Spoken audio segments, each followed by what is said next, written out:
Oy, friend! Dito! Kasta! Ay, gulay mong tagsukanak pa ilang. Mamimiss ko yung uniform ko. Hi everyone! I'm Marjorie and welcome to the vlog!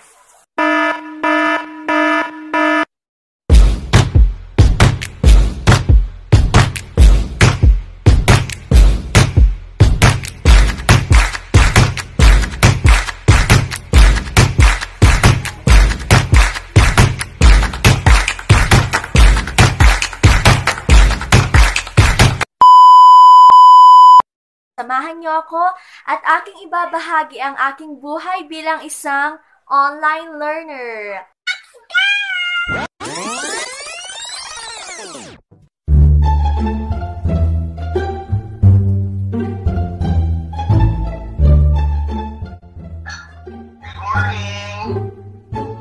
Morning, sir. Morning, sir. Would you prepare for this morning? Nako.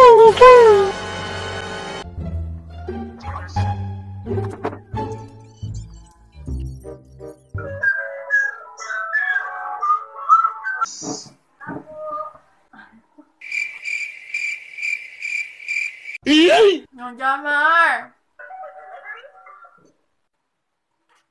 Ano lang?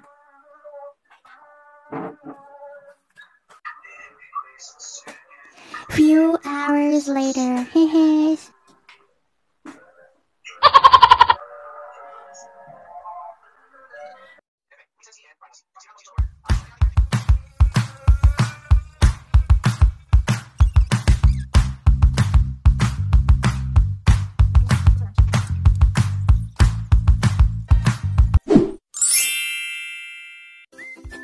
Project ko for today is argumentative essay.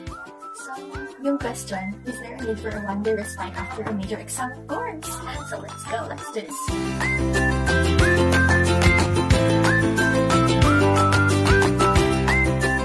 Kung isang katandaan, pag nasa bahay ka, pwede mo basuot kahit ano, pwede mo i-phone kahit kailan yung mga lamit mo. And, pwede kang umupo or mahiga or do any position na comfortable ka para makagawa ng mga project. At anytime, pwedeng kumain.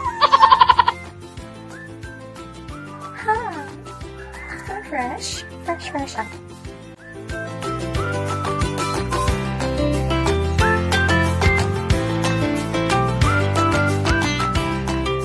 And few seconds later, Hindi ko na nakayanan.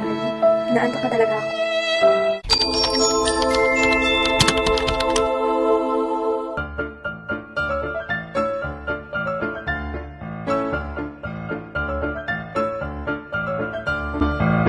We're done! Here's the finished product. Nakakahingal pero worth it. time na. Ay, hindi. Hindi lang yung kaya niya. Mabigat kasi yung katawan mo. Mabigat kasi. I-exercise na po.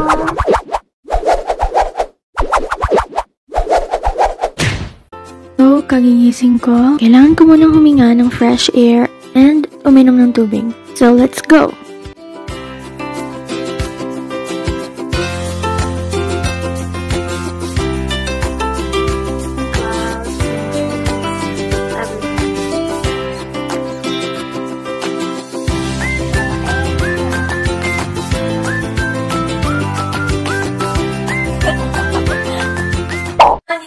Sa CR, papunta na ako sa lababo dahil maghuhugas ako ng pinggan.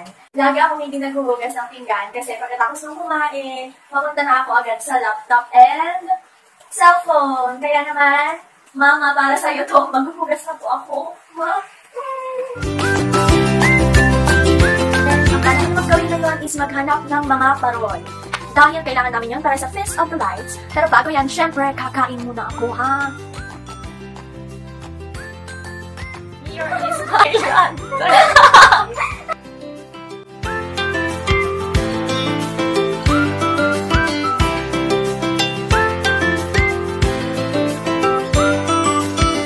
Thank you so much for watching. Till next time.